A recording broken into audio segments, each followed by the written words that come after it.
Thanks, Adrian. Evening, everyone. The talk on the terraces at City was about winning it at Brighton. But whereas Manchester City are excited by the possibility of a coronation by the sea, Manchester United are worrying about being locked out of the crown jewels should they suffer a defeat here. Once the princes of the Premier League, now just members of the extended royal family. Manchester United's main task this season has been to restore pride. One trophy, 2 cup finals, and back at the big banquet that is the Champions League will do that. But there might be one last little challenge to their authority that they have to see off. Brighton pledge allegiance only to themselves and fancy a feast at that top table. They are having the best league season in their history. They have a regal home record, and if they win today, there is every chance that they will be going on their first state visit to Europe. Here's the team news. A few shift arounds, 4 changes for each. Brighton in blue and white stripes and white shorts, white socks. Manchester United in red shirts, black shorts and black socks. Brighton start with Jason Steele in goal. Caicedo, we understand, is going to move into the right back position today. Adam Webster, Duncan, Estepinian make up the back 4. Buonanotte plays on the right side, Matoma on the left, McAllister, Gilmour, and then Enciso behind Danny Welbeck in attack. David De Gea is in goal for Manchester United. Wan-Bissaka, Lindelof, Shaw and Dalot the back 4. Casemiro will hold. Anthony, one of 4 changes. Fernandes, Fred and Rashford play behind Martial. Christian Eriksen left on the bench today because of some managing of the minutes. I think he can't really play 3 games in a week at this stage of the season. Andre Mariner is the referee. Dan Robotham and Natalie Aspinall are the 2 assistants. Natalie Aspinall, the 3rd female to officiate in the Premier League. The VAR is Andy Madley. The 4th official is Chris Kavanagh. Atmosphere is cracking, isn't it? They're full of anticipation of a big performance again tonight, Stuart.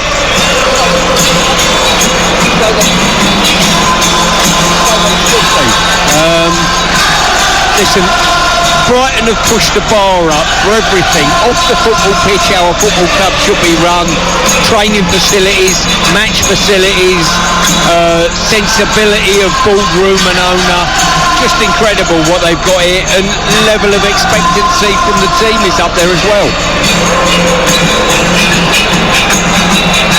Well, last night the king was crowned in Manchester. Record-breaking Haaland shot City back to the top.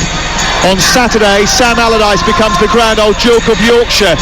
Game Day Live will come from Ellen Road to see how his men get on against the establishment.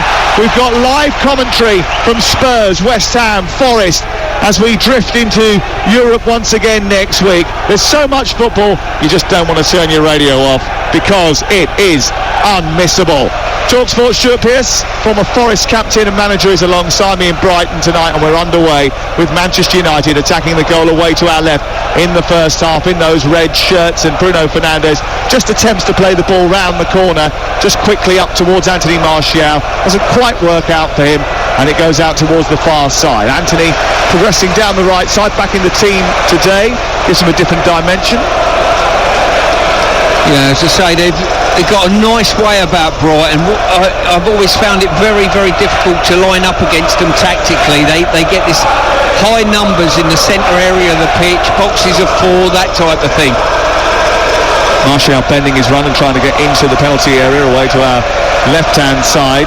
Doesn't quite manage to do that before Jason Steele comes to the perimeter of his penalty area. Jason Steele, who dislodged Robert Sanchez as the number 1 goalkeeper for Brighton, because Roberto De Zerbi says he just suits the way we want to play.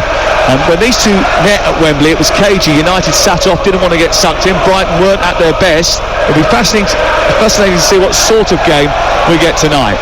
Fred wins the ball in midfield. Casemiro finds Fernandes, who slips it into the area. Anthony with the first shot on goal, steers it wide of the left-hand upright. It's a big let-off for Brighton, that.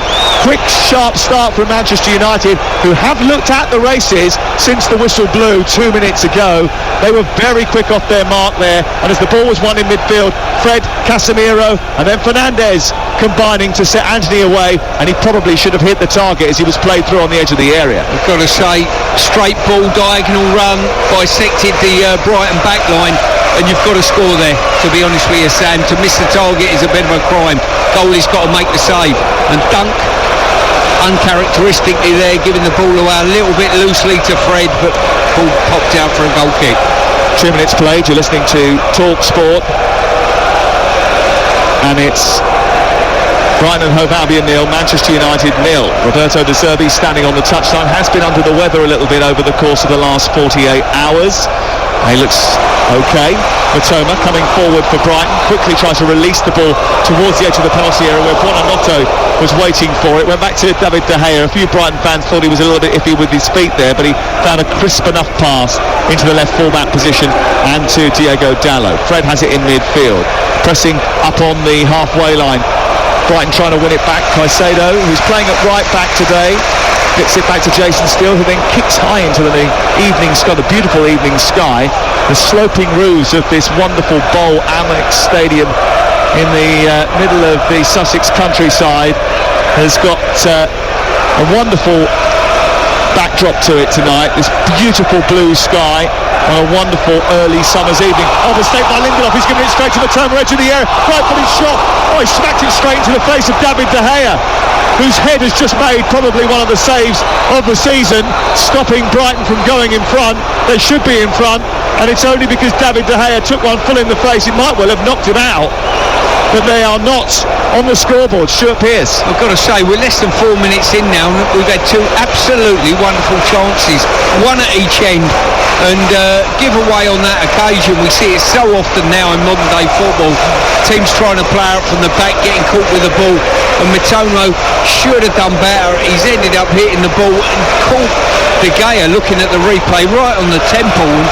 You and I are both suggesting that, I don't know whether it knocked him out cold, but with the concussion protocol, I wonder whether he'll be carrying on, Sam. Yeah, well, obviously Manchester United will assess him now, and there might be a little bit of a delay as a result of that. Manchester United do have experienced goalkeepers available to them. Tom Heaton is one of their number, but not on the bench tonight. Jack Butland certainly is, and he will be out warming up now, way to our left-hand side, making sure that he goes through his preparations just in case he's required to take over from David De Gea. Now, Matoma might look back on that chance, as Anthony will look back on the one in the first 2 minutes and say, I should have done better there. Well, there's no doubt he should have done better. Both players, I think, should have done better in the situations they're in. The only thing you can say with Matoma is hit the target. I think either side of the goalkeeper, that's in the back of the net. And as I say, I'll be astounded if he carries on. He don't look great, does he? He looks very groggy. He's on the floor, away to our right, getting attention. Jack Butland is warming up. The Manchester United goalkeeper David De Gea, who took it full in the face, has gone level with Alex Stepney in 7th place on Manchester United's all-time appearance list tonight. And Jack Butland away to our left-hand side, just doing his laces up. Has been linked with a move to Scottish football in the summer. I actually was talking to a Scottish journalist about that very subject just last week, and he hasn't played too much for Manchester United since turning up. He hasn't even made his debut for the team yet. He's been an unused sub for 13 games. He hasn't played for Crystal Palace either, who he's on loan from, but he is going to come on here, I think, as he's getting stripped and ready for action. His last appearance was May 2022 against Everton. He broke his finger in the pre-season, and as a result of that became surplus to requirements down at Selhurst Park. David De Gea is bloodshot-eyed, red-faced. He's got to his feet now. Jack Butland is getting ready as if he's going to come on. I'm not sure whether or not the physios are convincing David De Gea that he has to be taken off, but because of the concussion protocols the way they are, they'll be able to sub him out without using a substitution. It's only prudent, isn't it? Sam, these are probably the situations where if he carries on, there's going to be big question marks asked about the medical team, the protocol, all of those type of things. I think if he was an outfield player, the ball's hit him on the head, Sam, and he's gone down. He knows the ball's in the penalty box somewhere, but he's took no action to get himself up. I think he's sort of I wouldn't say unconscious, but certainly semi that way. And for him to carry on, I find it's quite incredible, really. There'll be questions asked about the concussion protocol. Well, and also, I mean, look, from a human point of view, and that's the most important thing, do you take a risk in this situation or do you not? Because it's a goalkeeper, it's such a crucial position, you tend not to want to make an early substitution, but sometimes it can actually cause you more harm than good, not only personally, and that is a big concern and the primary concern, but actually from a footballing point of view as well. Is it the right thing to do? Well, it's difficult. Wild horses couldn't drag me off a pitch if I was injured or, felt as though I could carry on. I was too scared to come off and think that in 15-20 minutes I was all right to carry on, so I never did, and probably come from a different era.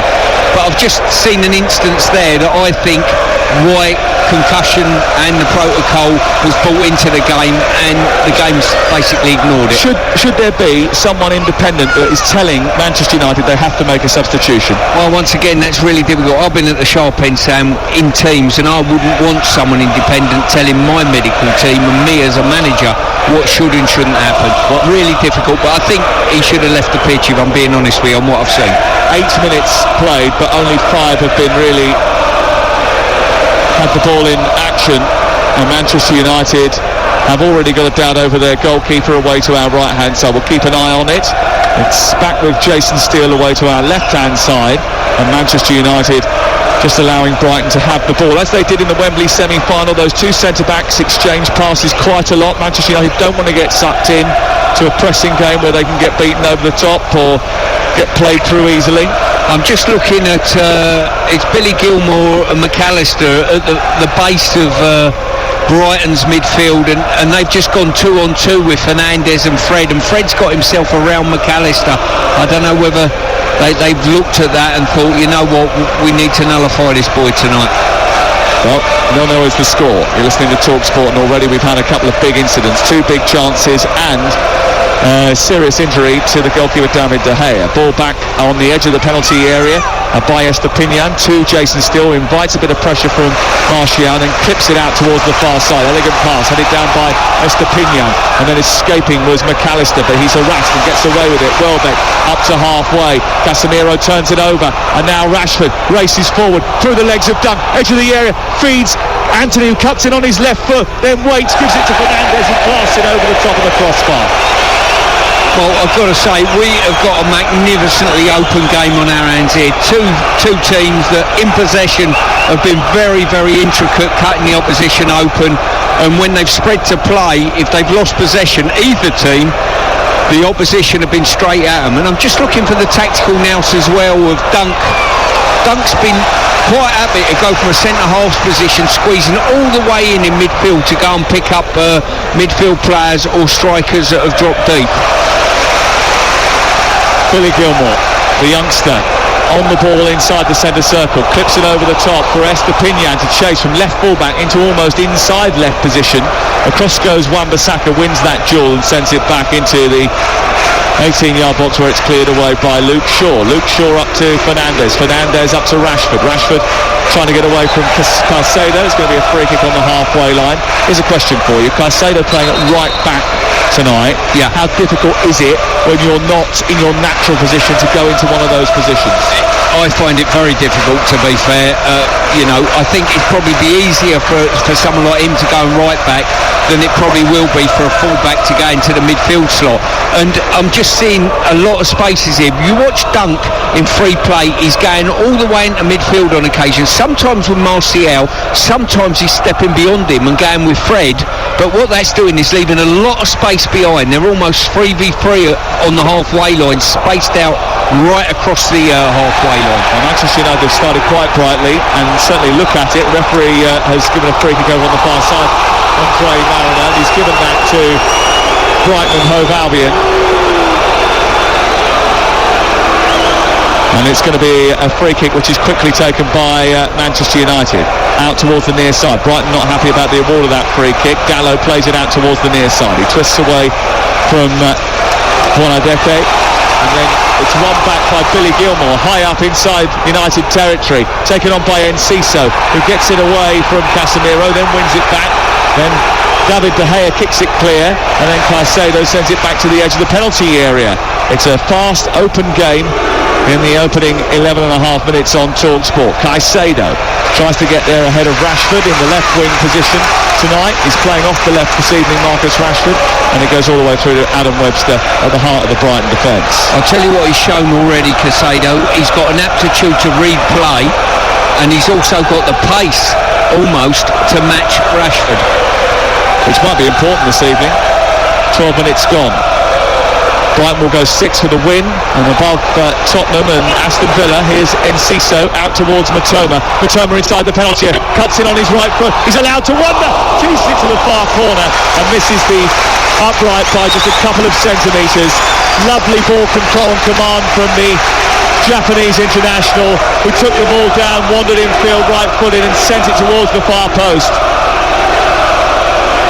Big chance that, his second big chance of the game.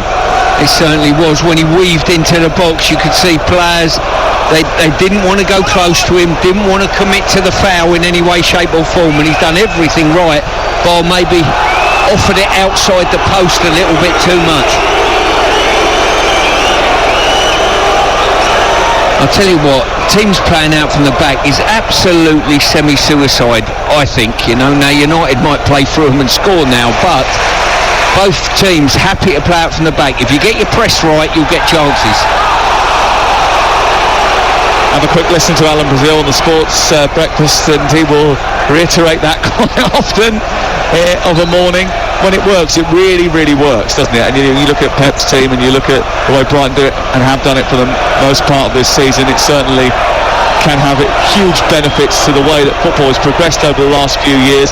But there is risk attached to it. It is at times a bit of a gamble, and both these teams have turned the ball over high up inside opposition territory at one time or another already tonight. We've only played 14 minutes. They've given the ball away again, Brighton, inside their own half.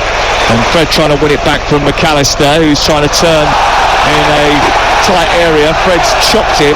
Referee has given a free kick eventually to Brighton, although it was delayed. They probably deserved a free kick, that. Well, the thing is, it looked as though the referee was going to play on for one moment, then all of a sudden, when Brighton broke through the initial press and the foul, he blew his whistle. So it's certainly De Zerbi let the fourth official know about it. He's got a habit of making sure that his voice is heard rather often. Roberto De Zerbi, he's had a couple of incidents with officials over the course of the season. 0-0 the score. You're listening to TalkSport. Here's Dallo up towards the halfway line, turning it round the corner, and then it's cut out by Gilmour and sent all the way through to Jason Steele. Jack Butland certainly sat down now, and obviously they believe that David De Gea is okay. In fact, since that initial incident where he was knocked to the floor, that was 10 minutes ago, David De Gea has had nothing to do. He hasn't even seen the ball. I think he's kicked it twice. Yeah, he's had a couple of clearances, that's been about it, but he certainly looks as though he's got his faculties about him now. Here is Rashford, back to Luke Shaw, and once again David De Gea has the ball at his feet. You're listening to TalkSport. It's 0-0 on a Wednesday night, and then Matoma putting pressure on Wan-Bissaka again, just a little bit sloppy in possession, all cleared by De Gea, and then brilliantly touched by Martial into Anthony, one back by McAllister, the World Cup winner, and cleared to the far side. Ball out on the left with Matoma, the Japanese once again. What a great start to the game. Weaving one way, then the other, getting to the byline, standing up Wan-Bissaka, taking him on for a third time, poking it towards the near post. It goes out and away for a corner kick over on the far side. This is TalkSport.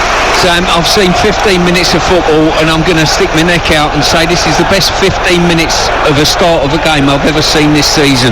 The quality on show's absolutely brilliant. The cutting edge from both teams is that good. The pressing's really good, and the tactical matchups are fantastic. Well, they'll still have 2 games on Liverpool if they do go 6 tonight. Brighton with a victory.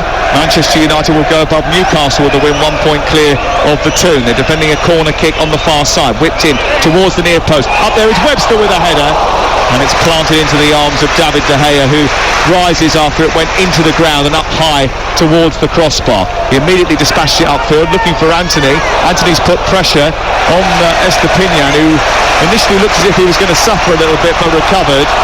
And Anthony's slowly getting back to his feet.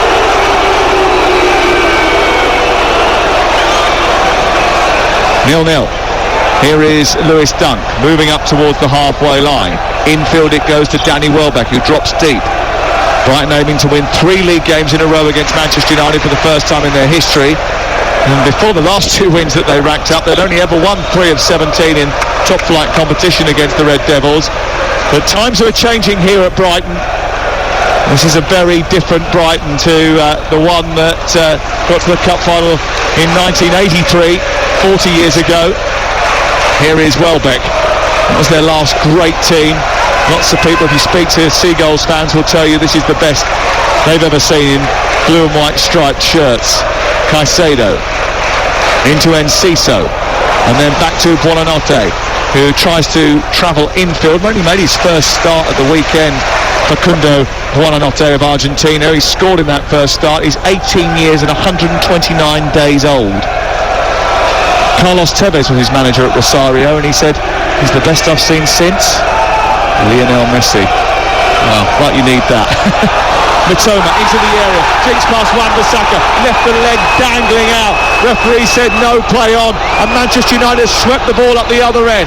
And Rashford is powering away into the penalty area, played in by Fernandes. Rashford towards the near post, blocked by Caicedo, out for a corner. The referee's not very popular because he didn't give a penalty against Wan-Bissaka for his foul, perceived foul on Mitoma. What do you think, Stuart Pearce? Yeah, to be fair, I think he should have been booked for diving. That's my personal opinion. Obviously, that particular element has gone out of football. It was a pathetic dive. I'm just watching it again. But until referees start doing something about that, then the game's never going to be cleared of that ill, I don't think. But once again, United swept the ball from one end to the other, and good recovery from Caicedo that managed to stop Rashford. United have had 3 good chances so far in the game. It's 0-0. Brighton have had 1 very good one, almost knocked out David De Gea. Here's Fernandes, back to Shaw. Shaw now, 10 yards short of the penalty area, plays it square. It's picked up by Wan-Bissaka, work to the far side, in from Dalot to Anthony once again, and then out towards the right side, and Casemiro, who produces a cross into the box, still punches it, does well the forward Middlesbrough goalkeeper, and then a jump by Anthony, it goes over his head, but Fred wins it back once again, and then it's behind Rashford. A little touch by Fernandes, brilliant, gets away from Buonanotte, down in the left wing position. Rashford traces, and then it's Webster who plays out, Welbeck, and then it plays into midfield, and he can't keep it in, Buonanotte on this right hand side. And what a terrific game this is. It's non-stop, complete. I mean, I would say it's almost chaotic, but it's better than that because it's so much in terms of quality, the sharpness of pass, the speed of thought, the quickness of play, the high pressing. It's all worked so far. Martial trying to run in behind and off Webster, gets it back to Anthony into the side netting. He thinks he got a touch off Jason Steele as he dived to his right hand side. It was another well worked United move. I'll tell you, the biggest shame that probably all the supporters and us in the media have got, that we're not privy to the tactical prelude that both teams have had leading into this game. Yeah, we'd love to know what they were trying to do, and exactly. Then be able to say 10 out of 10 if that's the case. Exactly, because what we're seeing at the moment, in my opinion, is footballing excellence in regard to the tactical matchups between the players, the intricacies of both teams, and everything that the game should be about is here on show. It's so good, this game. Brighton playing around inside their 18-yard box, but doing it with precision, inviting pressure, almost giving the ball away. Then Jason Steele managing to get it out towards the far side. They play across their area to Webster, and then bring the ball out with elegance up to Danny Welbeck, who's pressed by Luke Shaw, who's the centre-back, the left centre-back, and he's come 50 yards into the Brighton half, out of his position into the Brighton half to nab that back. He gives away a free kick. 21 gone, 0-0 somehow, 0-0. Here is Welbeck moving over halfway, out towards the right, and now Caicedo, who's a good 30 yards inside opposition territory. He plays it square to Gilmore, round the corner from McAllister, and then Buonanotte, who's had a lot of touches of the ball in the opening 21 minutes, sends it back, and it's picked up by Welbeck for a Webster header round the corner, looking for Caicedo, who's in behind Dallo, gets to the byline, being chased out to the corner of the penalty area, takes a deflection, goes to the 6-yard box. Wan-Bissaka reacted faster than anybody else before Buonanotte could get there, and it's cleared out on this near touchline away for a throw. Well, you asked me how Caicedo would fare at right back. Well, he's actually the best fullback on the pitch at this moment in time, on what I'm seeing. Well, I thought it's really interesting, when we went to Wembley and we watched these two teams play one another, it was a really tight, cagey affair. There wasn't much expression in terms of this ability to play the ball out from the back, United pressing and then go and see what happens after that. There was a lot more sort of United stepping off, allowing Brighton to have the ball, not forcing the issue because they didn't want to get sucked in. But this is completely different, isn't it? It's almost as if they've gone back, rewatched that game and thought, right, okay, how can we improve on that, both of them? That's exactly what both teams and both managers would have done. They would have analysed that game. I thought Brighton deserved to probably win the game over 90 minutes, my personal opinion, in the semi-final. But tonight there's two teams come out offering a very, very different type of game, and it's for us as neutrals, it's been magnificent. Well, Manchester United away from home against the teams in the top 9. Their form is frightening. They've taken just 1 point from those games and conceded 27 goals. And that sort of suggests a softness on the road that Ten Hag wants to and has to sort out if they're to be competitors for the Premier League next season, which is his stated aim. But they haven't started too badly here, and they've had 3 good chances so far to open the scoring, but it remains 0-0. They have the ball now with Casemiro, who blindly played that forward, didn't find Rashford. Caicedo turns it over, Welbeck comes forward, but Casemiro does his job, intervenes, McAllister wins it back, Bruno Fernandes has his foot stamped on, didn't like that very much, it's played square, and now here's Estepinian, who moves up towards the edge of the United box. Wide on the left is the tricky Matoma, he goes on the outside to the byline, another good intervention from Wan-Bissaka, one of those huge, long, pipe cleaner legs, wraps itself around the Japanese, and Manchester United are away again. Tackled by Webster was well timed, beat Martial to the ball, and it's been turned away, and the Manchester United counter-attack has been thwarted, and Brighton have got the ball again, 10 yards in front of the centre circle. McAllister moves forward, plays it low and down to the left-hand side. Matoma with a cross this time, headed away by Shaw, headed further away by Fernandes, and then chested down by Martial and into Fred to Fernandes, and Manchester United are going forward again. Look at the run from Rashford, into out, and then he's gone over the top, and he's just trying to get on to the end of that, and almost did. It was laser guided, that pass forward from Bruno Fernandes, and if Rashford had got on the end of it, Steele had come to the edge of his penalty area and it was stranded. I've got to say, when Fernandes picked the ball up, you thought, what's he going to do with this? The movement and the ball were absolute precision, bar maybe half an ounce of weight, I think, on the ball. Rashford's movement to go left and then spin right behind the central defender, and the ball was just magnificent and just a fraction too hard. Well, Brighton are used to these fast starts. Usually they get on the score sheet. They've scored more goals than anyone else in the opening 15 minutes of games, but they could have conceded a goal in the opening 15 minutes of this game. Rashford now trying to pick out Martial. It's cleared away. Matoma picks it up. He's been brilliant so far. Casemiro gets there. And then Fernandes, edge of the centre circle, brings Wan-Bissaka into play. He gallops down the right-hand side. He's got support from Anthony. Plays it wide. Anthony waits, delivers a cross in towards the near post, and Dunk has to react and jettison his head out to push the ball behind and away for a corner, because Martial was coming in behind him into the penalty area to be a real threat. 0-0. Well, I've not covered too many Brighton games this year, very few in fact, but I tell you what, these fans here, if this is the fare that's on offer every week, it's just magnificent, it really is, and I think United have played their part in fuelling that as well.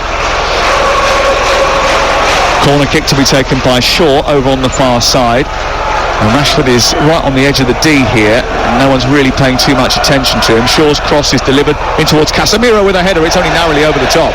Well, he got up above his marker really well there, the Brazilian Casemiro, and he headed the ball with some force towards Jason Steele's goal, and it must have been less than a foot over the top of the crossbar.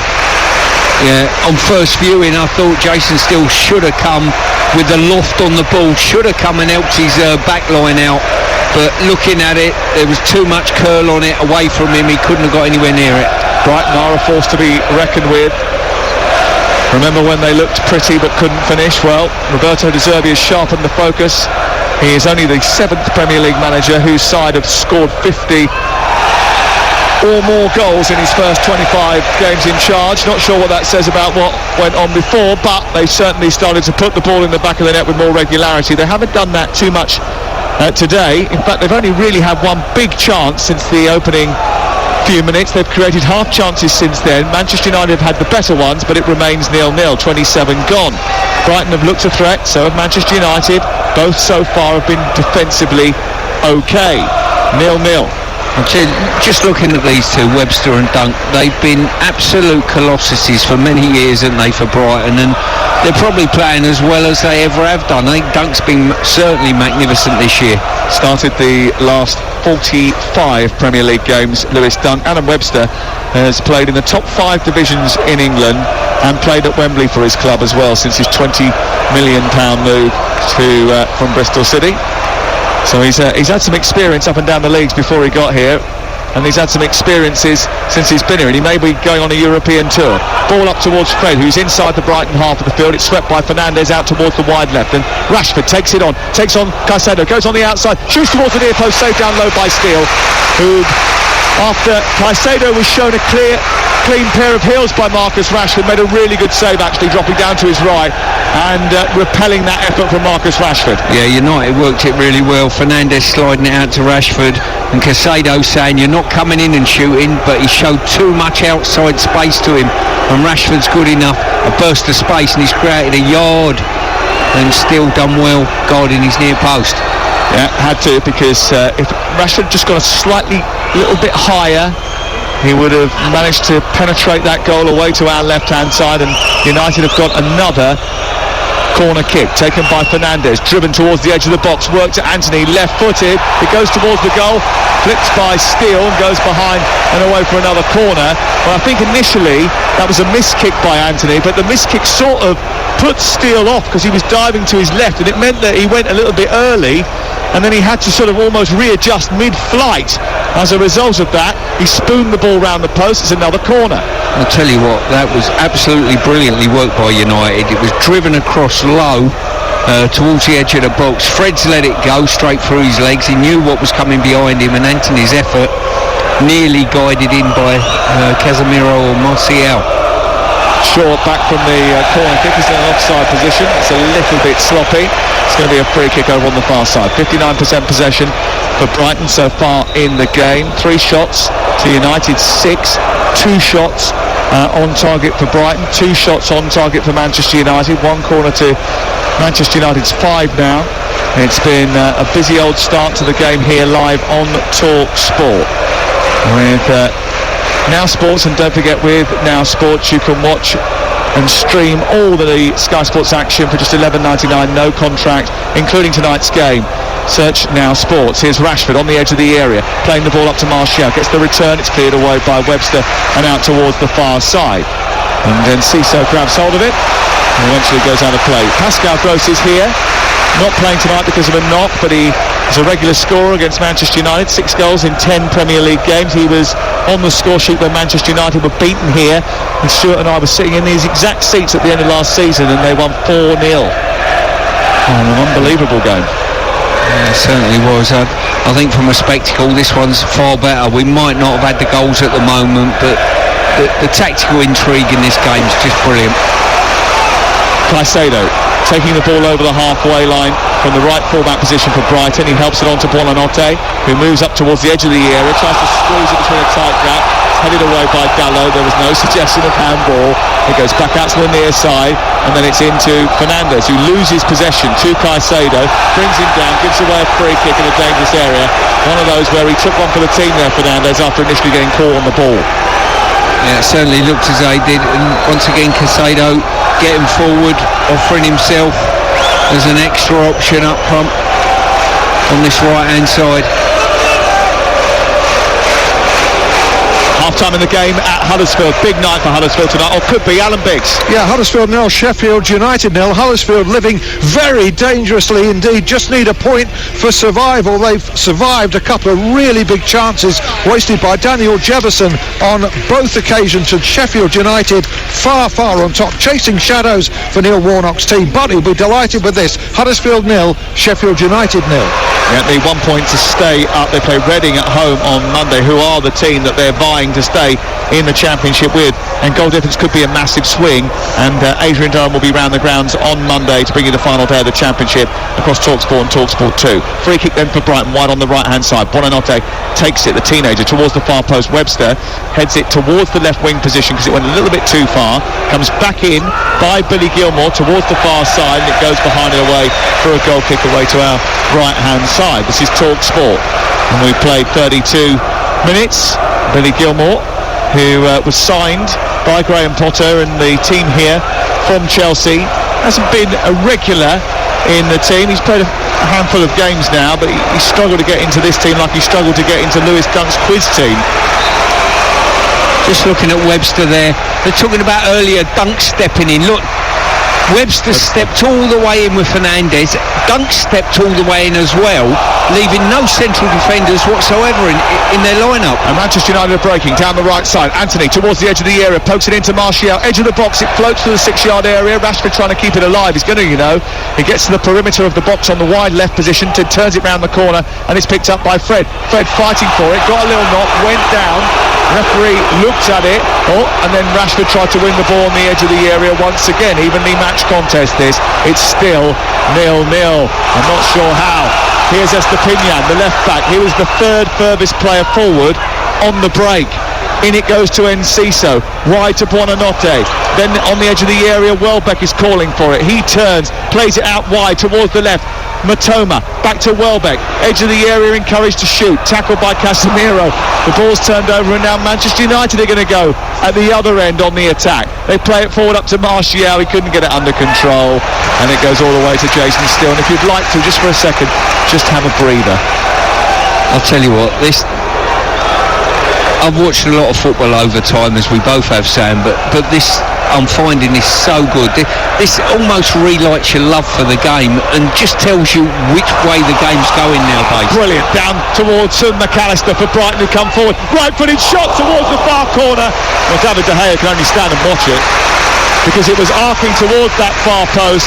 It didn't quite come back in, but David De Gea didn't know what day it was there. That ball went arcing towards that top corner, and if it had just come in a little bit, there was no stopping it. Yeah, he's put no curl on it at all. I think he was expecting to. He's give the eyes that he was going to pass it out wide, and then he's just got his toe on it instead of his instep to put some curl on the ball. If he would have got it on target, like you said, it's in the back of the net. A great shot from behind the goal from the camera, where you could see David De Gea just looking over his shoulder as the ball goes into the crowd behind, and he was mightily relieved, I think. Luke Shaw travels up to halfway. 0-0 the score. We've played 34 and a half breathless minutes on TalkSport, a gripping, absorbing encounter live from the South Coast and the Amex Stadium. Anthony does brilliantly to win his header and then chase it down towards the far corner. Picks it up, comes back in field. Wan-Bissaka protects it well. Should he have got a foul there after Matoma seemed to knock him to the floor? Well, they've got the ball at their feet, so there's no reason to stop the game. United have still got the ball. Why stop the game, I'd say? Half-time in the Championship, Huddersfield needing a point, nil. Sheffield United, nil. Massive game that is in the Championship. Big game for Neil Warnock. He really has done a fantastic job to claw them away from the relegation zone. Lindelof, dicing with death, goes in from behind on Matoma. Luckily, he didn't catch the player.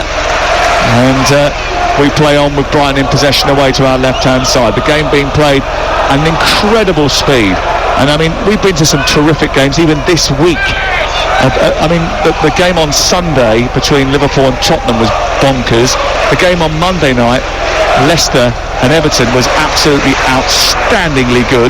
Tuesday night, Arsenal against Chelsea. Well, Arsenal were good and Chelsea were outstandingly bad. Wednesday night, we had Manchester City making sure that their title ambitions were reaffirmed when they beat West Ham, who played very well in the game for the first 45 minutes, and we brought you Liverpool beating Fulham. over on TalkSport 2. Tonight we're getting terrific entertainment. This goes beyond that. I think the tactical approach, the intricacies, the movement of the ball. What is it about the tactical approach that you like so much? It's just when you see little things like Dunk goes all the way from a centre half position, goes all the way in, literally 30 yards beyond his midfield to go and press somebody, and then alongside him Webster does the same, so leaves no centre half there whatsoever when United are looking to play out from the back, and you think they're so well organised. Welbeck sends the ball to Enciso, who shoots towards the far corner, but he steers it wide. The ball was played up to Welbeck, a little tuck, even though he was fouled into Enciso, who ran down the right channel and steered the ball towards the far corner across the goalkeeper, but it was 3 yards wide of the goal. He didn't catch it like he caught that one at Stamford Bridge a couple of weeks ago, and it goes behind and away for a goal kick. Is that why Roberto De Zerbi, for example, is being talked about as someone who's going to move on from here to another job, a perceived bigger club, because of those tactical innovations that you pointed out? I think so. As I say, there's only one reason why centre-halves would come out of their central defensive slots, because they've been well coached and they know exactly what to do. And once they've stepped out, the pair of them have stepped beyond the midfield. The midfield have just rotated and become central defenders. So good. Someone who's won the World Cup, who's a playmaker at heart, coming back into that sort of position to ensure that those Manchester United runners don't get free. Matoma down the left-hand side, pulls the ball through the 18-yard box. Caicedo gives it to Buonanotte, and then it all goes all the way back to Webster once again. Webster strolls forward. Manchester United back in shape. They had a grip of the game in the early stages. Manchester United might be losing that grip now. Here's Caicedo bending the ball into the box right-footed, away by Martial. Fernandes thinks he was fouled from behind. The referee says play on. He don't have anything tonight, the referee. Ball launched high up by Dalot towards Rashford, who's one-on-one with Dunk. Dunk comes across, heads it away, takes it into the right full-back position, and then it goes out and away for a throw-in. So you've got a big centre-half coming across, dealing with the ball, and it's not just good enough to win the ball back and stop the attack from Rashford. He's looking to play out in his own corner flag almost. He couldn't do it on that occasion, but the ability to want to do that is just amazing. Casemiro back to Shaw sending it down the left into Fred, then back to Martial inside the area. He shoots at the goalkeeper, who makes a big save. It was straight down his throat though, straight at him from Martial. It's another big chance for Manchester United, and Anthony Martial has fluffed his lines. Played in down the left channel. Fred now tussling with Welbeck on this near side. That's a late challenge from Welbeck. It's getting a little bit spicy. Fred goes in, he kicks out. The referee's got a bit of calming down to do here. Buonanotte goes down onto the floor. He was just getting a little bit out of control there. And we might get our first card of the game. The free kick has been given to Manchester United. Andre Marino has explained to Roberto De Zerbi why he's made that decision. Danny Welbeck is being penalised. Tell you what, well done Andre Marino. No big repercussions on it. He's looked at it, he's decided that the first foul was committed by an Albion player, and he's pulled it back for that and given the foul. I mean, it could have been, much more historical than that and more excitable, but Andre Marino just quashed all of that. Historical or hysterical? I don't know, it's one of the two, I really do. It could have been both, you never know. I'm just excited to be here, my friends, you know what I mean? What a big chance that was for Anthony Martial in the box. It certainly was brilliant. Well, United have shown that they can cut Brighton open with their counter-attack. I think United are the best counter-attack team in the league. Last year it was Liverpool, it's United now, and tonight they're demonstrating they can counter-attack and cut Brighton open. What we didn't see come off at Wembley, there were a few glimpses of Manchester United getting away in transition, but not enough of it. They scored more goals from fast breaks than anyone else this season. They loved that. That's playing into their hands. How are they doing that more tonight than they did at Wembley? Well, I think there's a scenario where Brighton have overcommitted a little bit, and we got a situation there where Webster's way sort of 20 yards in front of Dunk, which is asking them to defend right across the width of the pitch with 3-on-3 on occasion. They're committing players forward, What does that do? It leaves spaces behind on the turnover. It is more of a dangerous philosophy from Manchester United tonight, though, isn't it? Because they are doing a little bit more in terms of pressing in the other half of the field. Here's Anthony down the left-hand side into Wan-Bissaka inside the box, tries to steer it goalwards, comes off the defender and goes behind and away for a corner. Yeah, both teams have done their homework on each other. So both teams know that they want to play out from the back, we want to play out. So there is an element of we're going to nullify that, and we think we got good opportunities. Both teams get big numbers forward when they can. The other side of that is on breakdown and on transition, the pace that United have got on the counter-attack and the ability that Brighton have got as well when the ball's out at Matomo's feet is quite outstanding. Rashford's got a problem on this near touchline. He's getting some attention. There's currently a break in play, so I'll tell you it's Brighton 0, Manchester United 0. Remarkably. And for the latest odds, head to Ladbrokes, where right now you can get Brighton to win at 29-20, Manchester United 19-10. The draw is 2-1. That's all thanks to Ladbrokes. Play at ladbrokes.com. 18+. BeGambleAware.org. This is Talk Sport, and it's been a terrific first 45 minutes. A wonderful week of football. 25 days of commentaries consecutively. This is day 25. 11 days after these two last met at Wembley. It's a very different game.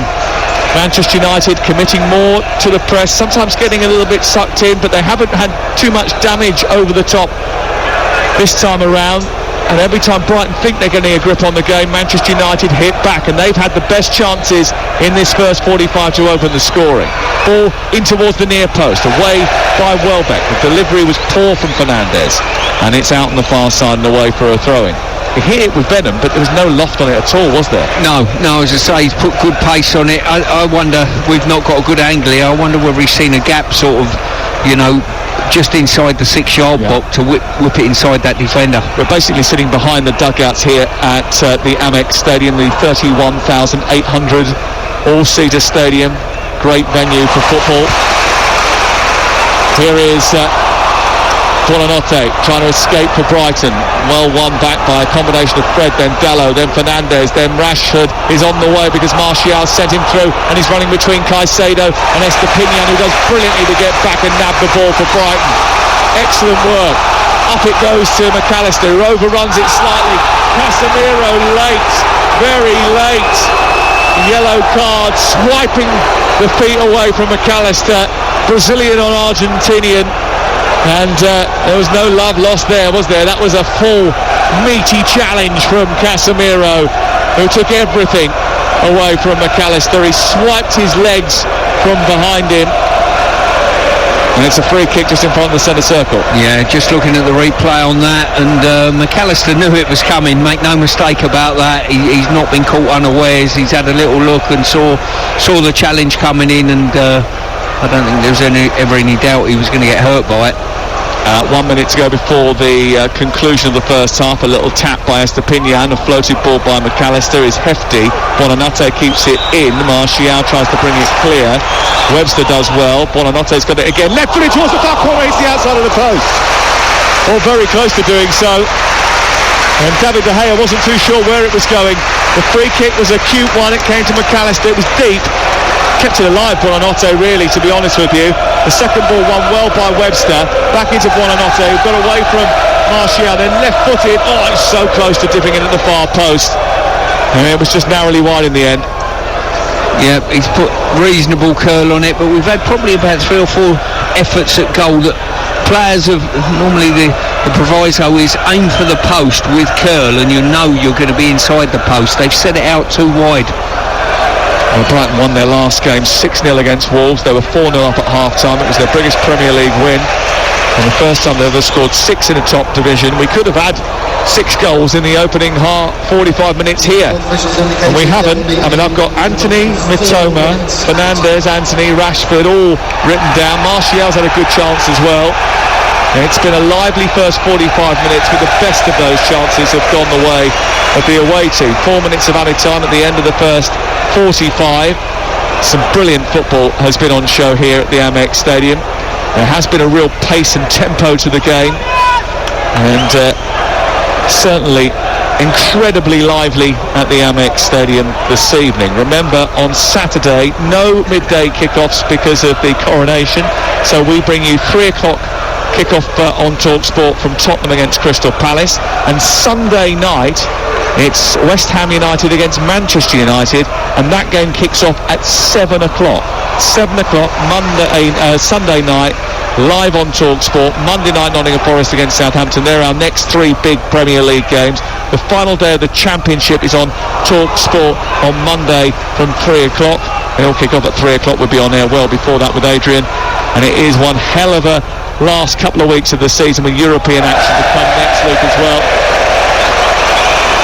Manchester City going to Madrid. Fred shanks the ball out from the midfield position inside his own half towards this near side. It goes out for a throw-in. Gilmour picks it up, plays it into the centre circle. Now Lewis Dunk strides forward, moves into the Manchester United half, gives it straight to Casemiro. Well, it's not a great ball by Martial again. Comes back in Ciso, goes through Casemiro, right-footed, digs it out, but it's way over the top. Got past Casemiro pretty easily though, didn't he? Nifty feet to take it down the left channel, just jinked past him rather easily, went up to Casemiro and then went the other way, worked it back onto his right foot, and then, well, he didn't catch it at all right, and he sort of ballooned it into the stand away to our right, the Manchester United fans. No, whilst I admit there's a lot of movement on the balls, you've at least got to do some work with your feet to make it go in the right direction. And just as he was having a wiggle on the edge of the box and looking to shoot, I looked at Rashford's position, and Rashford was just pulling away into space, waiting for the counter-attack. That's why he's so effective for United, and they miss him so much when he's not available. Do you think he's better suited to that left flank cutting in than he is as a central striker? Yeah, without a doubt. I think he can run across the line better there. I think he sees play better there.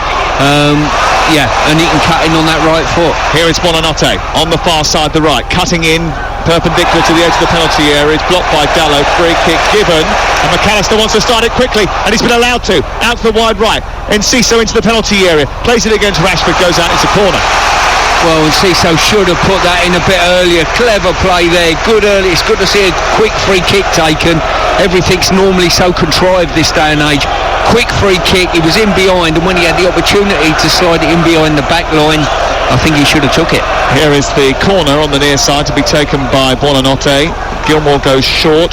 Caicedo's on the right angle of the penalty area on the near side. There's Webster and Dunk up from the back here, and Estepinian lurking 5 yards outside the area. The corner kick comes in. It is so high towards the back post. It goes beyond Lewis Dunk and out towards the far corner, and it's wrestled back by Luke Shaw and sent down the right side. And Manchester United looking to try and get a counter-attack away, but McAllister rescues it. Sent back towards Buonanotte, right side, edge of the area. Welbeck in the box now, being chased by Lindelof. It's back to Buonanotte, who's got Fernandes for company. It's bumped behind by Lindelof as the cross came in low and hard, and out for yet another corner to Brighton, who again have just turned up the pressure on Manchester United at the end of the first 45 minutes. A breathless, absorbing contest between these two teams, in which I think the referee, he stopped the play, stopped the corner from being taken too quickly. He wants it taken again after Enciso and Gilmour got things underway a little bit too sharpish, and they'll re-spot it and start again. Gilmour a couple of yards in front of Buonanotte, the teenager, only 18 years of age, who's taken most of the set pieces so far in this game for Roberto De Zerbi's team. Left-footed, much better this time towards Dunk. Good header away by Lindelof, who played well to Aston Villa on Sunday, and the half-time whistle goes, and what a very good first half of football that has been. Manchester United actually have failed to beat City away, Arsenal away, Newcastle away, Tottenham away, Liverpool away, Villa away, Brentford away. But they've certainly turned up in this encounter and made a real match of it against Brighton. It's been terrific. The first 45 minutes have been gripping, but it's still 0-0. Well, Brighton are looking to complete the double over Manchester United for the first time. There was nothing between them at Wembley a couple of weeks ago, and there's nothing between them here, but it's been a very different encounter to the one we saw 11 days ago under the arch in the FA Cup semi-final. That time Manchester United prevailed on penalties. Who's going to prevail tonight, Stuart Pearce? Well, on what I've seen, I think United might just pip them in regard to that turnover of possession. They'd probably look more of a threat slightly on the counter-attack, and I think I would just edge on United, but certainly Brighton have been absolutely fantastic as well. Taro Matoma picks the ball up for Brighton and darts down the near side, drifts it into the box. It's half cleared, and then it's picked up by Casemiro and worked out towards Fernandes, who gets beyond Caicedo, really committed there and missed the ball, and now there's space in the right full-back position, and it's being attacked by Marcus Rashford. Now into the left wing area, goes into the box, goes to ground under pressure from Dunk, goes down and looks at the referee, who just says goal kick. No, thank you very much. So Brighton have made no changes. Steele is their goalkeeper. Caicedo, Webster, Duncan, Estepinian, Buonanotte, McAllister, and Gilmour in midfield with Matoma on the left-hand side, and Ciso behind Welbeck in attack. Which, having a look at those replays, there wasn't much in that, was there? That is an understatement, and sooner that the officials and football get rid of this and start looking at things like that. You've seen it straight away. He should have got booked straight away. End of. You're saying he threw himself to the floor? Of course he did. Ball is out on the right-hand side. We'll go through the United lineup in just a second. The blue shirts, white shorts, the blue and white striped shirts, white shorts of Brighton attacking the goal away to our left with Buonanotte, who sends the ball high into the stand away to our left-hand side, the north stand of the Amex Stadium. And there are a couple of tiers on each of the sides, 3 tiers on this side, 2 on the far side and 1 tier at either end. The Manchester United fans locked in at the away end, away to our right hand side. 3,000 of them have made the very long journey down to Brighton. I was on the train with a lot of them earlier on today, coming down from Manchester as we snaked down the country, jumped on tubes to get across London and onto the Gatwick Express to fire into Brighton train station. And everyone in good spirits as they look to watch this pivotal match, and certainly it's been well worth attending. We've played just 2 minutes of the second half and it's 0-0. Manchester United with De Gea in goal, Wan-Bissaka, Lindelof, Shaw and Dalot. Casemiro's been booked at the heart of the midfield, but it's Anthony, Fernandes, Fred and Rashford, all of them pushing up, trying to win the ball high inside Brighton territory, and Martial leading the line. He's been disappointing for me again, Anthony Martial, over the course of the game. He never really seems to be able to produce the performance that Manchester United want to unlock from him. Yeah, I don't know. Sometimes you judge from the outside and you think there's just a lack of personality in his football. You know, you'd like to see a little bit more. I'm not sure what I'm trying to say here, Sam. You know, just give us a bit more personality in your body language, if you like. It's probably one of the only times when we're allowed to say oomph. He needs a bit more oomph, doesn't he, about him? Yeah, it certainly seems that way. And I've just noticed they just seem to have changed. I don't know whether it's a permanent thing or whether it's just in the action now. Rashford's down the middle now, Martial on the width. Caicedo down into the right wing position, gets the ball back, gives it to Buonanotte, and then it's collected by Caicedo again. On the far side, the ball is with Billy Gilmour. Billy Gilmour plays it centrally. It's picked up by McAllister, who tries to scythe through the Manchester United midfield and defence with one straight ball, which is cut out eventually and then pops up into the arms of the goalkeeper David De Gea away to our left-hand side. Anthony Martial not worked really when he's been included recently. His last goal was when he scored against Everton as a substitute. 7 goals this campaign. A lot of them have been as a sub off the bench. He was on loan at Sevilla for the back end of last season. I think they'll probably try to move him on in the summer, depending on where they go with a transfer acquisition. Here is Estepinian delivering across into the penalty area. It's headed away by Luke Shaw, who got back in front of Danny Welbeck. Good header by Luke Shaw as well. Dalot brings it wide towards the right-hand side, and Dunk with an excellent reading nudges the ball out into the stand that we're in on this near side and away for a throw, and it remains 0-0. Absolutely magnificent cross there from the left back, just whipped it in. The ball was on the outside of me. You thought he's not really got the angle to get anything on this. Just put it in a wonderful area on the edge of the 6-yard box. Well, when Brighton beat Manchester United 2-1 at Old Trafford earlier in the season, the scoreline did flatter the home team. We were here almost a year ago to the day when Brighton ripped United to shreds 4-0. What performance that was. And Brighton have played with such a progressive, short, sharp passing style, playing through the thirds of the pitch. Only Manchester City average a higher number of short passes. over the course of the season. Only Manchester City average more possession of the football than Brighton. And they've had a really good start to this second half here. Down the right they come with Caicedo, who seems to be getting up to join the attack a lot more in this second half. Plays it back towards the centre circle. Dunk strides forward, moves into the middle point of the Manchester United half. Fernandes goes to engage with Webster. Webster plays it back to Dunk. And then Manchester United once again watches Webster and Dunk just dictate the pace of the game. Caicedo gets it back to Webster once more. Goalless after 50 minutes on TalkSport. Pumped forward by Dunk, trying to get in behind Wan-Bissaka, whose header away goes straight to Enciso. Enciso trying to build from here, is tussling with Casemiro. He's got to be careful. Gets into the box, gets it onto his right foot, shoots, it hits Wan-Bissaka, and then comes out of the penalty area. Another chance, great feat from Enciso. Enciso there, just incredible. The ball was stuck to his foot. He's manipulating it brilliantly. He's got himself into the box, and he shot just straight down the barrel of the defender. Casemiro's got to be very, very careful. Yellow card coming here from Adam Webster, who's shouting at Fernandes, who he thinks dived. It's going to be a yellow card for Webster. And there was a foul on Anthony as well, which is going to go unpunished because the foul on Bruno Fernandes preceded it. It was a little bit late from Adam Webster, that. I don't think he'd have too much of a complaint about the yellow card and how much contact there was, but there was certainly some. No, it's a bookable offence, there is no doubt about that.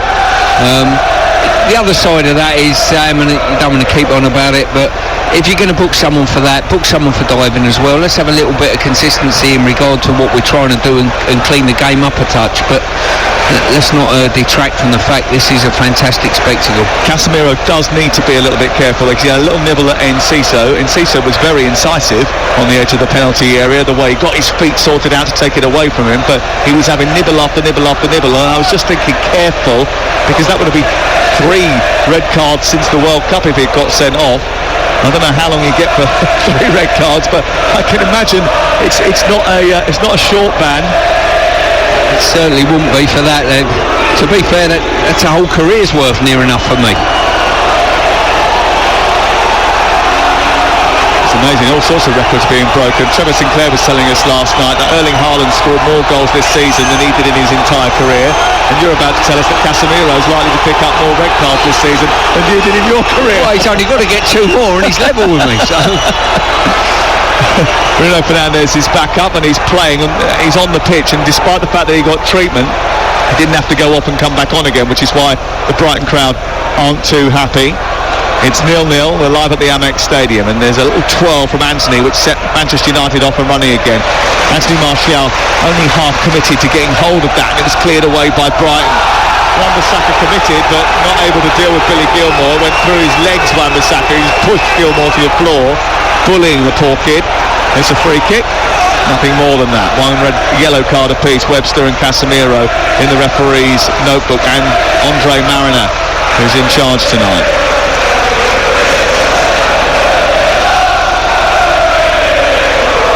Manchester United supporters are enjoying themselves on the south coast. Oh, that's a short pass by De Gea. Played Casemiro into a bit of trouble. Manages to get it back to the Spaniard, and it's cleared by Wan-Bissaka into Dalot. He's given it away again, and Mitoma takes over, moves down the left side of the penalty area, into the box now, and has to square it, doesn't, goes for glory. There were 5 blue and white jerseys in proximity, inside or on the edge of the penalty area, and he decided to go it alone.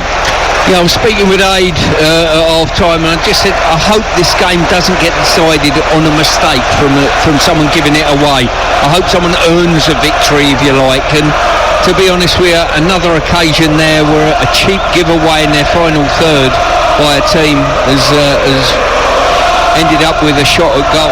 Well, look, Brighton have done very well over the course of the season, keeping the team structure the same. They might have moved the formation around a little bit. They may have changed the tactics for certain games, but they've kept the bulk of the team together. They made 4 changes tonight, but that's because they made a huge number of changes after a lethargic performance against Nottingham Forest the week before for that Wolves game, which they won 6-0.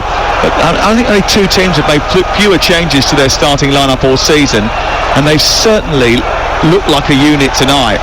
Here's Rashford over on the left-hand side, moving towards the midpoint of the Brighton half, exchanges passes with Fernandes, gets his shot away, but it's blocked by Caicedo. Up into the air it goes, and Wan-Bissaka tries to keep it alive. Enciso trying to escape, and he does.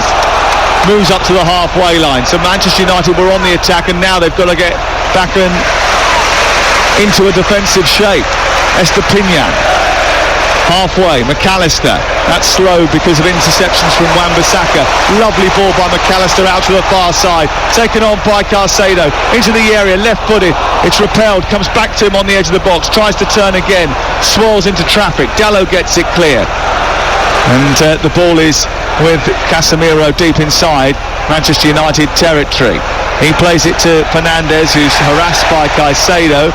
He then has the ball thundered at him by Dalot. It's out for a throw. You were just looking at Anthony Martial's position? Yeah, I'm just looking. Brighton broke then. It was literally 5-on-5 on the edge of United's box, and the ball gets turned over on the edge of United's box, and you look up the pitch and it's almost 1v1 on the halfway line. You think, against players with real pace, that is a dangerous game to play. You always like to have that extra number, but it's almost this mentality from Brighton that says we're going to overload the opposition at any cost behind us. We're not worried about it. You're going to have to just deal with it one-on-one. Is that because they know that their need is probably greater tonight? A point for Manchester United is okay. In fact, it's arguably a good result. Whereas a point for Brighton, probably it's going to make it tough if they're going to try and get into European competition. That might come into their thinking potentially. We'd only know that behind the scenes. But, you know, for me, I think it's just a tactical approach. They think, look, we're going to overload the opposition further up the pitch in an attempt to get a goal. Yeah, and they do it pretty often. They did it on Saturday against Wolverhampton Wanderers, where they were terrific. The ball's broken again on halfway, given away by Fernandes, and Mitoma is racing clear. He's now inside the penalty area, down the outside, tries to chip it to the far corner, but he used his right foot. He wasn't comfortable, and he stabbed at it and lifted it towards the far side, and it was patted away and down by David De Gea and cleared away. But another break, and Manchester United haven't really got started at the beginning of this second half. I'm looking at Wan-Bissaka's body position with Mitoma, and he's almost just said to him, go on, you can go outside, but you're not coming inside, and shown him when you're inside the box there, it's a dangerous game to play. Here he is again, down the left side, Mitoma into the area, right-footed to the edge of the box, and Welbeck meets it. And it was perfectly set up for Danny Welbeck, but he opened his body and his foot up to try and side-foot it into the corner, and he got it all wrong, and it flew off his boot and behind for a goal kick, and Manchester United have another let-off. Yeah, it's probably a side of Danny's game that if he improved that goal-scoring ratio, he certainly would be a more effective striker. He's opened his body up with almost the mentality of let's get it over with, rather than I'm going to really score a goal here. Well, Manchester United had the better of the chances in the first half. Certainly Brighton have had the better of the chances in the second. We've nearly played an hour. Oh God, we really nearly played an hour. It's been such an exhilarating football match. This game is akin to a training ground exercise where it's 4 versus 4 and it swings from one end to the other, and you just keep 4v4 in one side of the pitch, 4v4 in the other, and just it goes from end to end, and that's how the game's got now. Well, Dallow's just gone wiring in on Buonadate, and that's going to be a yellow card for Diogo Dalot. Manchester United hoping to get to the Champions League. The Opta supercomputer gives them a 95.8% chance of returning to the Champions League, and unlike Brighton, who have Euro rivals to face between now and the end of the season, this is the last fixture that United have got against a rival for a European place. Everton, Arsenal, Newcastle, Southampton, City, Villa, in what could be a thriller on the last day of the season, are Brighton's final fixtures. 5 of those remaining 7 are against teams above them currently in the table. It's going to be some end of the season, and we're following Brighton actually a couple of times. We're going to that Newcastle game in a couple of weeks, and we'll be here on the 24th of May for that big game against Manchester City, which is probably going to be pivotal for both. Wan-Bissaka all the way back to David De Gea, being closed down by Mitoma. Dalot, he's got the ball stuck under his feet, and he's being rushed by Buonanotte. Managed to get away with it on that occasion, but he didn't look comfortable at all. He looked frightened, didn't he, as that ball came back to him. And actually, if Buonanotte got back to his feet after his little whack from Diogo Dalot after their duel, when the ball was turned over just a moment ago, he actually would have been in a decent position. He really got in a pickle with his feet there in the box. Well, I'm not sure what Buonanotte is fit on. He's got a little bit of a rogue hand somewhere. He's only little. 18 years, 129 days. He might need a little bit of protection in the hurly-burly of the Premier League. Solly March, is that getting ready down in front of us to get his instructions to come on? The man who missed the key penalty in the FA Cup semi-final, about to get on the pitch and try and influence proceedings. Maybe it's written in the stars that he comes off the bench and has a major impact on this game. We've played the hour, and it is TalkSport live at the Amex Stadium. It's Brighton and Hove Albion 0, Manchester United 0. And don't forget that you can watch all the Sky Sports action, stream it live with Now Sports for just $11.99, no contract. Search Now Sports, including Brighton against Manchester United tonight.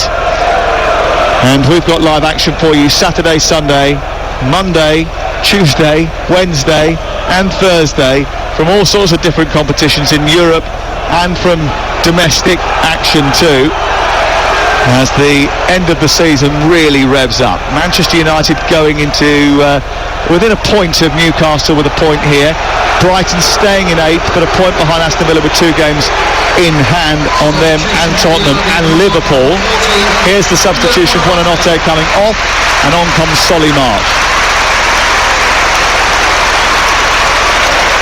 March had a good season so far, and I was expecting him to be in the starting lineup this evening when they come to the game.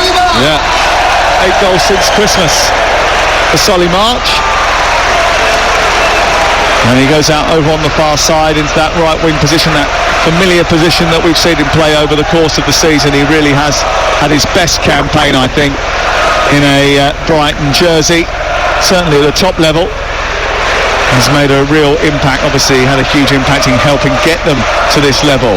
Wan-Bissaka immediately rushed by Matoma as the ball was played out to him by David De Gea. A flick on by Anthony Martial. Anthony goes chasing after it, gets to the edge of the area, and then Jason Steele hesitates, waits, and then plays it out from the middle of the park. Everyone inside the stadium of a blue persuasion had a little heart-in-mouth moment, but not Jason Steele or Alexis McAllister, who casually just continued. Here is Estepinian on to Billy Gilmour, who stumbled slightly and then got back to his feet, stumbled again. Fred takes it away. Gilmour brings him down. Free kick inside the centre circle. Casemiro is pointing out to Andre Mariner that in previous examples of that sort of cynicism, a yellow card has been brandished. Why is there not one here? Yeah, I think he's got a reasonable case there for a yellow card, potentially. Manchester United did come into the game in good form. They've won 24 of the last 34 games since the World Cup. That's why they have almost cemented their position in the top 4. Here is Wan-Bissaka linking with Anthony down the right side, back to Anthony once again, immediately surrounded by blue and white striped jerseys, and Wan-Bissaka has to juggle with it, flick it into the air, and then eventually, and there's a foul on Matoma. A free kick has been given to Brighton away to our right hand side, and Erik ten Hag now not happy. He's having a few words with Andre Mariner, who's just waved away his protests. What has the newly described LBG got to do to try and turn the tide of this game, because Brighton is seemingly getting a grip of it? Well, they are with territory, there's no doubt about that, but the counter-attack threat has not come as often, and maybe it's that energy to turn the ball over and get it forward quickly has just diminished slightly from United. Yeah, if you weren't with us earlier before kick-off, Adrian Durham revealed on the Game Day podcast, as Alex Crook has now affectionately named him, Erik ten Hag is called the little ball genius. Here is Billy Gilmour over to the right hand side. Webster into the centre, little turn by Alexis McAllister. He's got away from Casemiro, he's brought him down. Oh dear, play on, says the referee. Right footed shot over the top of the crossbar, and is there going to be a problem here for Casemiro? Well, the Brighton fans think there should be. It was a foul, there's no doubt about it. Referee played the advantage to allow them to continue. The Brighton players are surrounding the referee and asking for a yellow card here. It was played into the midfield position. McAllister did well to hold him off initially, and then he brought him down from behind, the wrong side. Stuart, what's your verdict? Well, I'm going to play devil's advocate here and turn around and say you play the advantage. What is the advantage? Whenever any of our players got fouled on the edge of the box, I said the advantage for us is stop playing, give me a free kick. The advantage there would have been sending Casemiro off, and personally he should have got booked for that. Well, I said it in the first half, he's got to be very careful. He's got no wiggle room now. Corner comes in towards the near post, headed away by Martial. Thundered clear by Fred, and it's up towards halfway, but there's no out ball for Manchester United. It comes back via Moises Caicedo towards Solly March on the right hand side. He looks to combine with Enciso. Manchester United bring it clear. Fred has it far side, travels up towards the halfway line, bounces into Caicedo. It goes away for a throw-in to Brighton. You get the feeling that he's going to have to do something, Erik ten Hag, because it's one-way traffic at the moment, and that's one way towards the Manchester United goal. Mitoma taking on Wan-Bissaka, getting into the area, beating two players, going down under pressure from Anthony and Wan-Bissaka. Andre Mariner was on the scene and refuses to give a penalty. Well, it looked like a sandwich, and the Brighton player was in the middle of it, Kaoru Mitoma. The referee says no, play on, and Fred gallops up the other end. Manchester United now on the attack. Caicedo robs him of the ball, turns it over once again. And now it's with Billy Gilmour, still Kaoru Mitoma. I don't know if he's down injured or he's just absolutely perplexed as to why he hasn't got a penalty, but he's up and moving again, throwing his arms in the air. Well, he's got a thesis. He wrote his thesis for his sports science degree in dribbling, and certainly you could see the product of all that study there, couldn't you, as he weaved his way in from the left-hand side. Yeah, there is no doubt that he can certainly dribble. He is a handful and a half going into the box, and the slightest touch, he's going to ground. Ball down the left-hand side into Fernandes, inside the area for Manchester United. Left-footed shot, saved by Steele towards his left-hand side, pushes the ball wide of the goal, and then Rashford goes down under pressure in the corner, and the referee doesn't give a foul for that either. Play on. Here is Estepinian away up towards the halfway line. Erik ten Hag is asking the question again.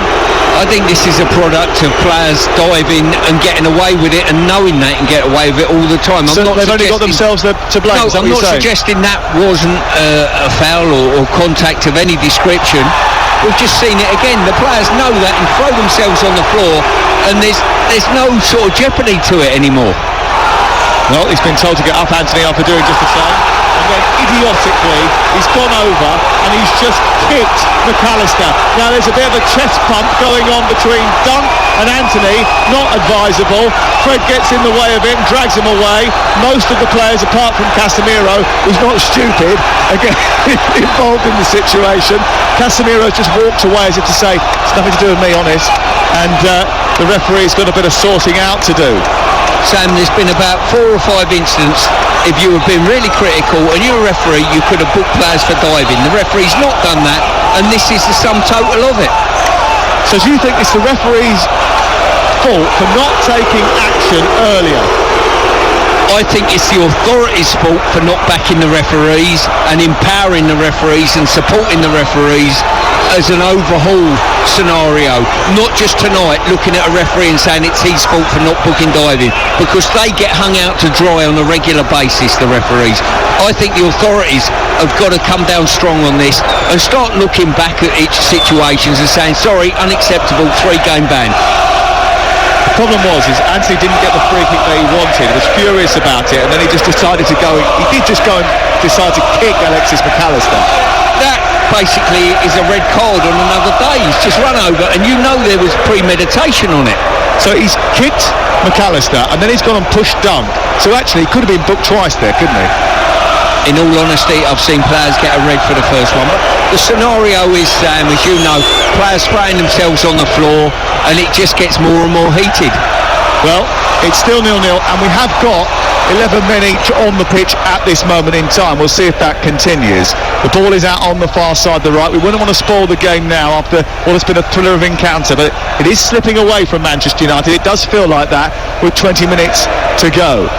And Brighton, who have been fitter, sharper, crisper in this second half than Manchester United, have just lost the ball to Casemiro.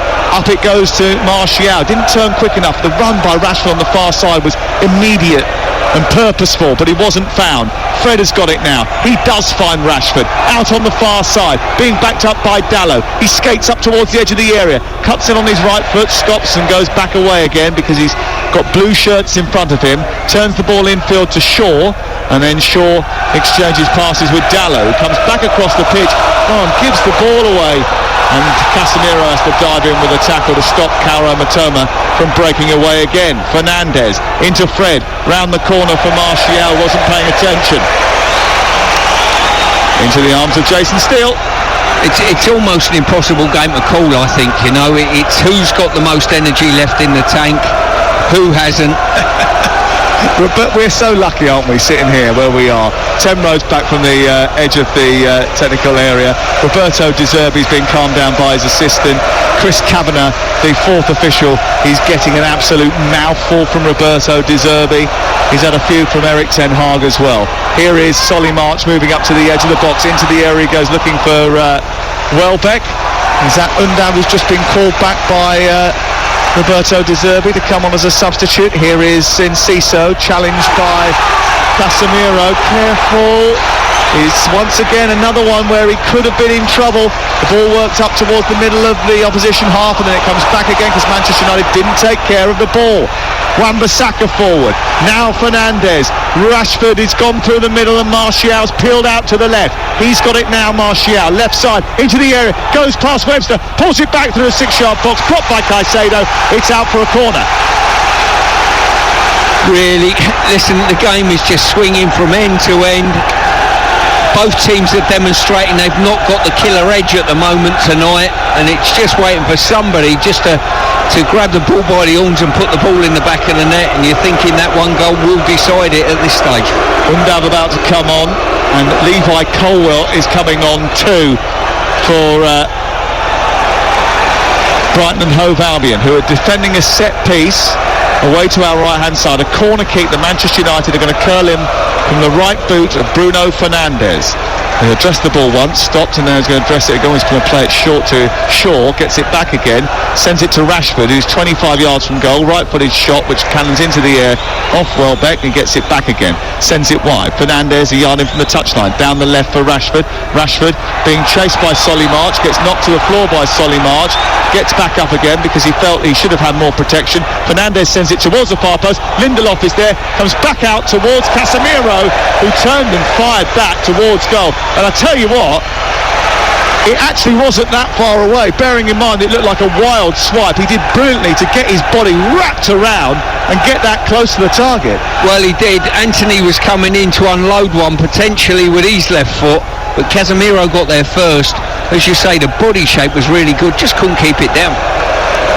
And he's not the first tonight, is he, not to get an effort on target? And that's been the problem of the game so far, that the chances that have come both teams' way just haven't ended up on target. You're listening to Talk Sport.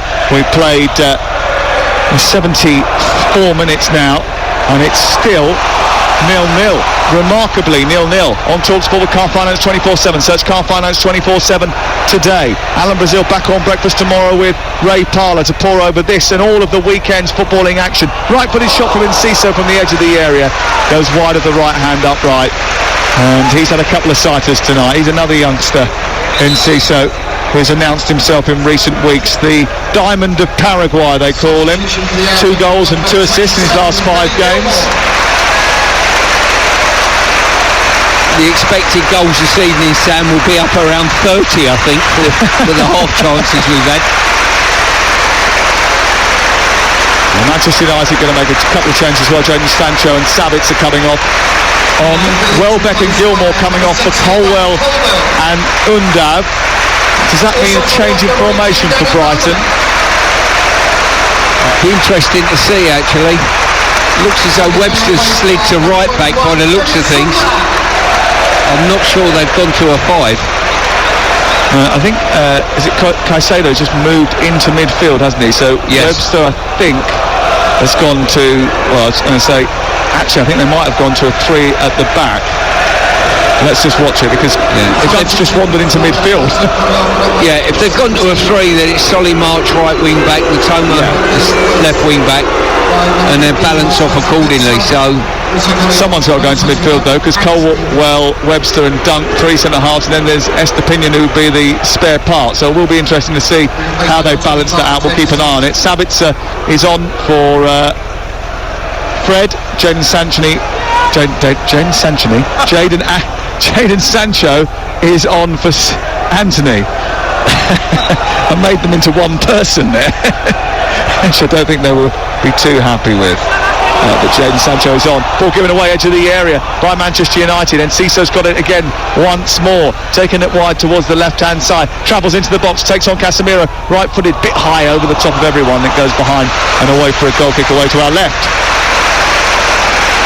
Yeah, as I say, the only thing this game's missing really is clinical finishing. As I say, both teams have created good half chances, good shooting chances, but the lack of working the goalkeeper on a regular basis has been there evident to see. I think more so Webster's dropping into a right back position. As I say, he's quite comfortable in that area of the pitch, so it'll be interesting to see what happens with Sabitzer, who's got hold of the ball now. He's trying to get away from Levi Colwell, who just sort of dragged him to the floor, and it's a yellow card. He's only been on the pitch a couple of seconds and he's already picked up a yellow card, Levi Colwell. Yeah, really poor there. He looked way off the pace, to be fair. He stepped in to the midfield area, got done, and then from that moment onwards it was a booking waiting to happen. Does look like a narrow back 4, and then you've got March and Matoma on the wings here for Brighton. The free kick is going to be given to Manchester United. Marcus Rashford, I would say usually he's surely not going to hit it from this sort of range, but the way he's placing the ball down gives me indication that he might. Luke Shaw and Bruno Fernandes are standing there as well. And we will go off to the game in the Championship in just a second and find out whether or not Huddersfield are safe for another season in the second tier of English football. Chris Kavanagh and Eric Ten Hag are having a heated conversation. Rashford strikes the ball towards the middle of the goal. He did go straight through the wall. It bounces once and will go off into the evening at the John Smiths and Alan Biggs. Huddersfield are safe, and he's done it again. Huddersfield 1, Sheffield United 0. Another wonder of Neil Warnock's world to add to 8 promotions and previous relegation escapes. Reading are down as a result. Huddersfield rode their luck in the opening half. Sheffield United missed chances, but the half-time talk was the turnaround. The Terriers tore into it, and Danny Ward's 25-yarder was a fitting and deserved match winner. Huddersfield safe. Huddersfield 1, Sheffield United 0. Danny Ward's first goal since March, only his 5th goal of the season, is a crucial one for Huddersfield. The relegation picture sorted in the Championship with Reading going down and Huddersfield staying up courtesy of that victory tonight against Sheffield United. Napoli have won the Serie A title for the first time since Maradona's day with a draw against Udinese tonight, so they are title winners. And here it's still Brighton 0, Manchester United 0 with 79 minutes on the clock, and Manchester United have just won a free kick just 5 yards in front of the centre circle. Fernandes immediately tries to distribute it to Rashford, doesn't quite get on the end of it. The offside flag was up anyway, almost got hold of it. Jason still came rashing out, didn't quite get contact with the ball. It almost fell to the England man, but the offside flag was out because he just went a little bit early. Yeah, he did. Top quality decision, I've got to say, there by the officials, and still was sharp off his line just to deal with that. He certainly was. Finally poised here at the Amex Stadium between Brighton and Manchester United, live on Talk Sport. Matoma had the best chance in the first half when he hit the ball straight at David De Gea for Brighton. Rashford, Anthony, Martial have all gone close since then for Manchester United.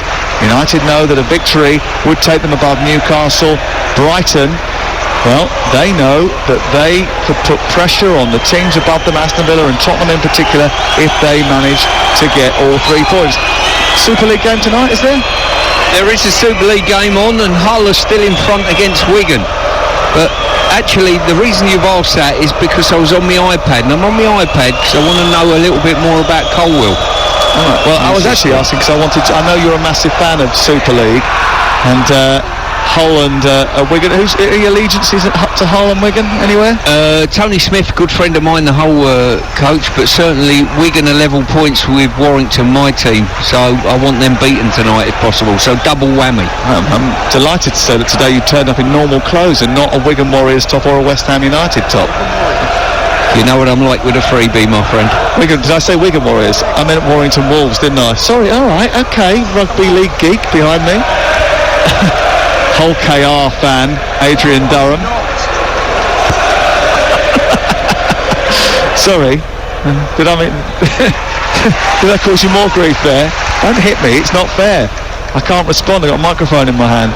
Ball is on the halfway line with Estepinian down the left hand side, played into Matoma, who slips and falls over, and then it's picked up by David De Gea in front of the goal away to our left hand side, and eventually they'll clear it away.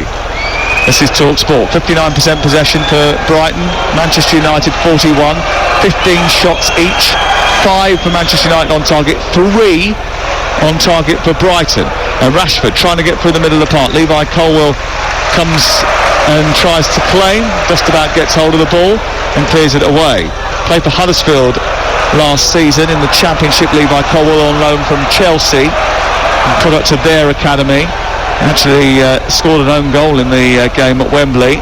Here is March trying to get into the penalty area, tackled by Lindelof, comes back on the edge of the box. Webster plays it intelligently around the corner, and then a slip as he tried to strike from Undav, and then it comes off shore and goes behind and away for a corner with 8 minutes to go. I'm just looking at the stats, and I think both teams have almost got, efforts at goal somewhere in the upper teens, which is incredible when you consider, what are we, 15-15? 15-15. Unbelievable, isn't it? Well, it certainly is when you consider the scoreline's 0-0. Corner. Might not be 0-0 by the time we finish in 8 minutes' time. Corners who come in for Brighton, and Alexis McAllister will take it. Up goes Dunk, so did Webster. The ball breaks loose inside the 18-yard box. It's cleared away by Bruno Fernandes, but there wasn't any escape route, and they come back with Matoma down the left side. Well, he had loads of space on the outside, tried to come in, Phil played it against Wan-Bissaka. It's blocked and goes behind and away for a corner. Yeah, the longer the game's gone on, the more Matoma gets you off your seat and then plonks you back down on it with disappointment, doesn't he, you know? He's a real handful. I think Wan-Bissaka certainly maybe lost on points in the first half, but he's on top of the job at the moment in the second. Joint top scorer in the Brighton team this season, Kaoru Matoma, the Japanese international who was excellent at the World Cup. The corner kick's going to be taken on the near side by Solly March, left-footed. It's a high one towards the far post, dealt with by Dallow, headed out to the far side and collected by Alexis McAllister. Wout Weghorst about to come on for Manchester United. Webster keeps it alive. Undav trying to get the better of Lindelof, who goes down. Free kick given to Manchester United. They'll make a change here. Anthony Martial? Yeah, for Weghorst. That's the change.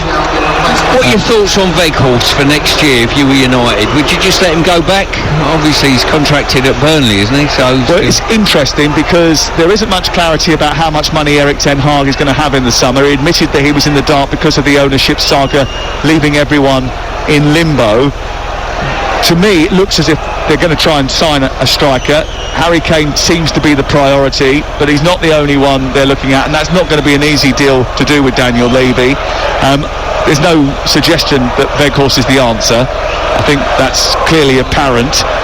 But I don't know whether or not Erik ten Hag will feel as if he's a good weapon to have in the arsenal in situations where you might need someone, for example, because there'll be a lot of games next season. Yeah, and he strikes me as a really good professional. He loves being at Man United. Yeah, well, it's either that or Burnley, isn't it, really, at the moment? So the bottom line is, I think you're exactly right in what you're saying, you know.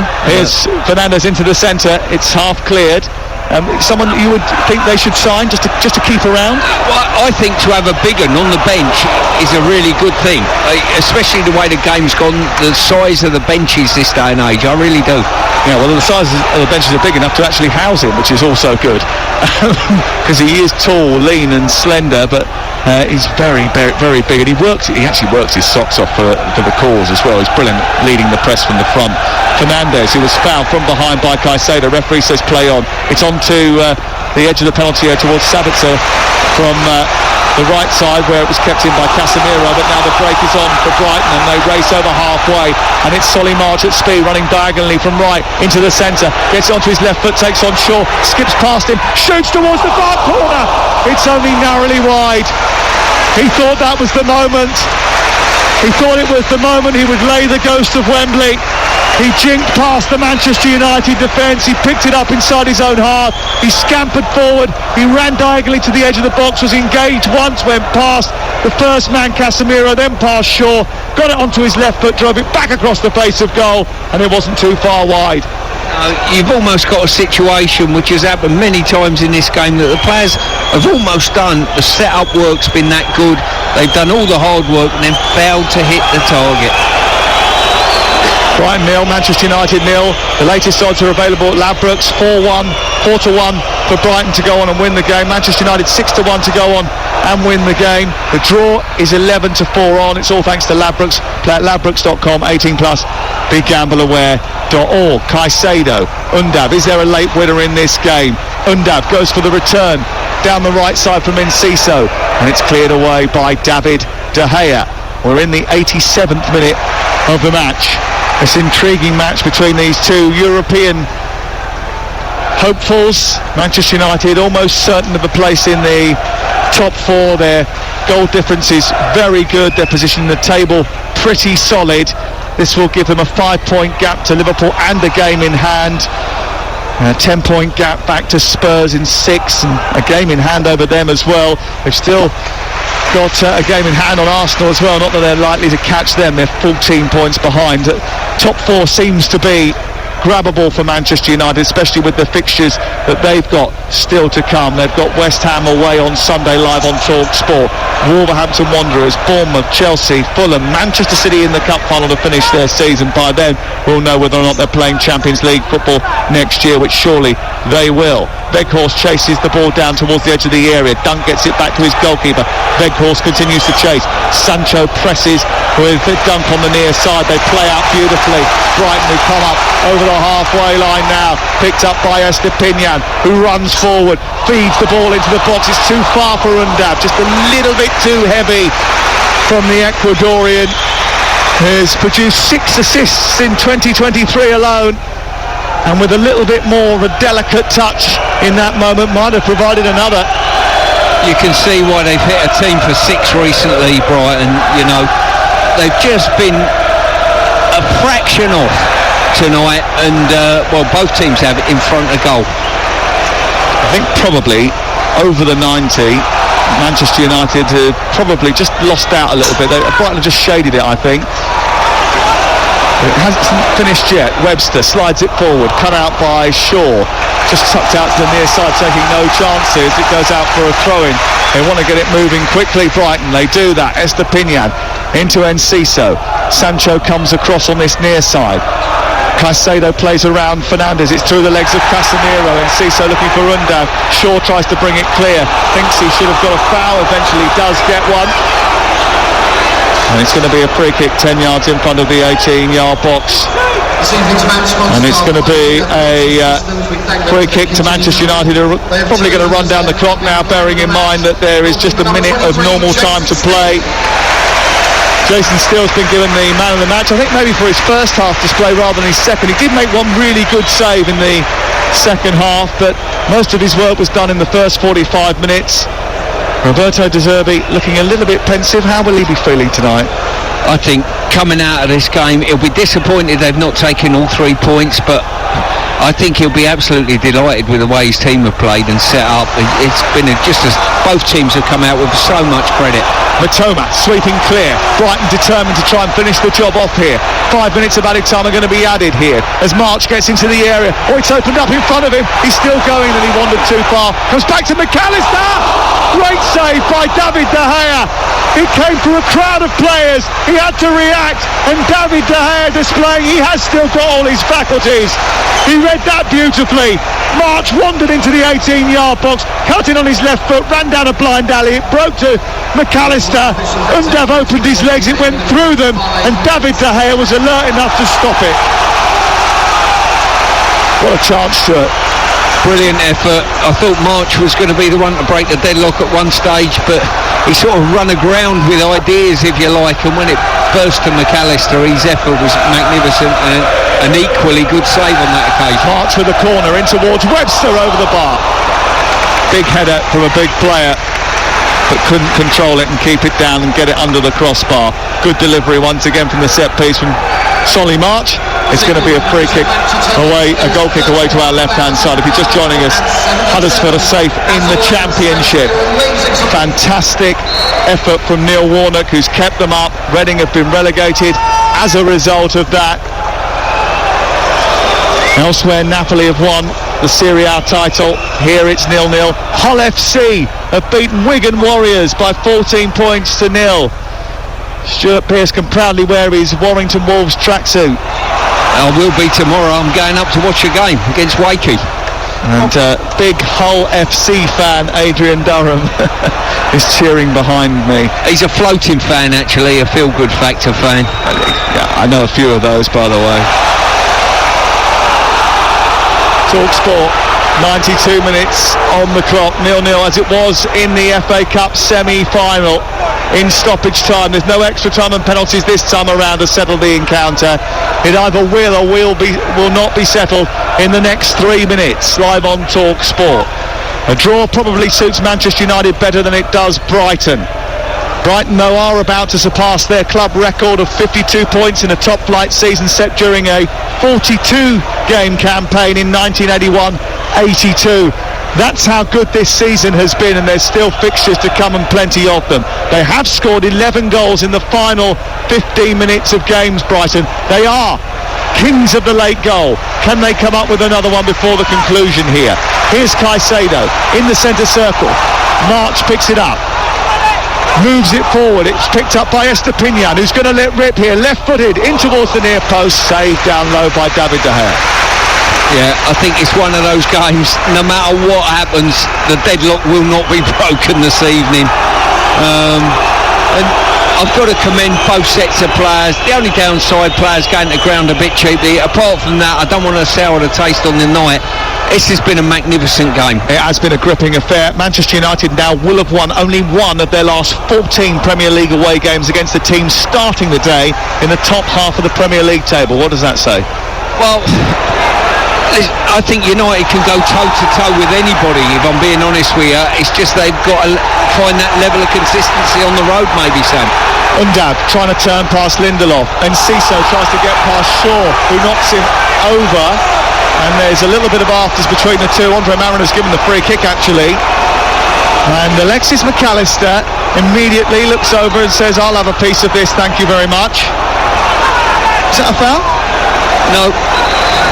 And Ciso will infuriate the life out of you. He's impressed me tonight with his football, but he's certainly going to ground very, very cheaply, and ask Luke Shaw whether he touched him or not. Well, the free kick has been given. It is 12 yards outside the area, so this is 30 yards from goal. David De Gea will probably think he shouldn't be beaten from here. I don't think Solly March or Alexis McAllister are thinking of trying to shoot on sight, which means it probably favours a March delivery towards the far edge of the penalty area, arcing it left-footed, an outswinger for someone to attack. Colwell, Webster, Dunk are up from the back. It is Solly March who drifts it towards that far post, and the header is from Weghorst. It goes behind and away for a corner. Yeah, I think they were caught in two minds there. It was a little bit straight for a cross, a little bit too deep for a strike at goal. Goes out towards the far side then for the corner. Maybe the last action of the game. We're into the final minute of added time at the end of the 90 on TalkSport. Loads of chances, no goals. 0-0. A point apiece in the offing. Here on TalkSport, with Manchester United staying in the top four and Brighton still looking on at the European places if it stays this way. But they've had got games in hand. The corner arced in towards the penalty spot, up towards Dunk, headed away as far as Matoma. He's got to hit it. He does hit it towards the far corner. It hit someone and gone out towards the far side. Back into a 6-yard box. Comes through to Caicedo. Punched away by David De Gea. It's a massive save. It's an absolutely gigantic save from the Spanish goalkeeper, who reacted to the effort from Caicedo and somehow has managed to steer it away from the Manchester United goal. Well, I'll tell you what, I don't know whether he's blown up, I don't know exactly what's gone on here. I've never seen so much happen in such a short space of time. There was a shout from the crowd for a handball, and then there was a cross shot, then there was a brilliant save. Incredible. Well, there was a hand inside the penalty area, and there's a handball check going on as a result of that. Was it Luke Shaw's hand that went up in the air and touched it with his fingers?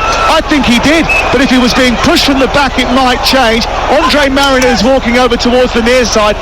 I think he's going to check the monitor here. He is. There could be late drama. Now, you might remember a couple of seasons ago, Manchester United won a game here with a penalty because of a handball given by VAR after the final whistle. Now in stoppage time, well over the 5 minutes that should have been allotted, Brighton are going to get a penalty. Yeah, and rightly so. As I say, I knew that so much went on there. The crowd nearer the incident certainly all went up en masse. Luke Shaw's took it straight off a dunk. Penalty given. 96 minutes and 27 seconds into the game. It's a penalty for Brighton and Hove Albion. Remember, they lost out on a place in the cup final on penalties to Manchester United just 11 days ago. Now they've scored all 6 penalties in regulation time. Surely they're not going to give it to Solly March. McAllister has taken them in the Premier League so far this season, and he's 5 from 5. He's the regular taker. Well, all I can say at this stage is the way things have been going in this game, it won't be scored. Well, the Manchester United fans are biting their nails to the quick. The United players are trying to delay the taking of the spot kick. McAllister's stayed out of the way. He's going to make sure that he doesn't end up getting pressurised any further than he needs to, but it's taken a long time. It's already taken a minute since the referee gave the penalty after looking at the VAR. We're in the 98th minute of the game now. McAllister is going to place the ball down. The Brighton fans trying to suck it into the net. This could be huge. He has a powerful, precision-like delivery. He goes through his process, takes 4 steps back, moves towards the edge of the penalty area. He's going to arc his run up. It's against De Gea, who didn't get near any of the penalties in the shootout at Wembley between the two. McAllister is an expert, a World Cup winner, a chance to give Brighton all 3 points for the 3rd time in a row against Manchester United. There's a hush around the Amex Stadium as he waits, gulps, runs up, right-footed, slams it in.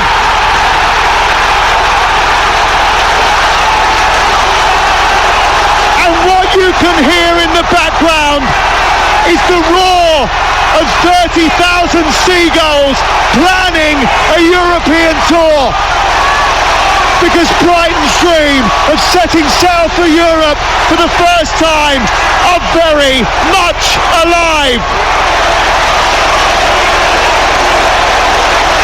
A 99th minute penalty from Alexis McAllister will give Brighton all 3 points at the Amex. Great drama from the Premier League. Brighton 1, Manchester United 0.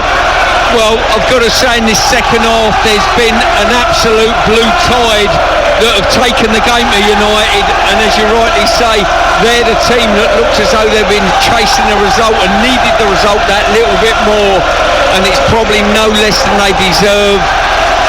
What an incredible night's football we've had here. Luke Shaw's handball spotted by VAR. Andy Madley in the booth in Stockley Park has changed the tide. And it's changed the table as well, because Brighton will be going up into 6th position as a result of what is a fabulous victory for them. A brilliant game. The celebrations amongst the coaching staff tell their own story. Roberto De Zerbi's calm. No one else in his battalion is. And the whole team celebrate away to our right-hand side, knowing that that could be a crucial 3 points.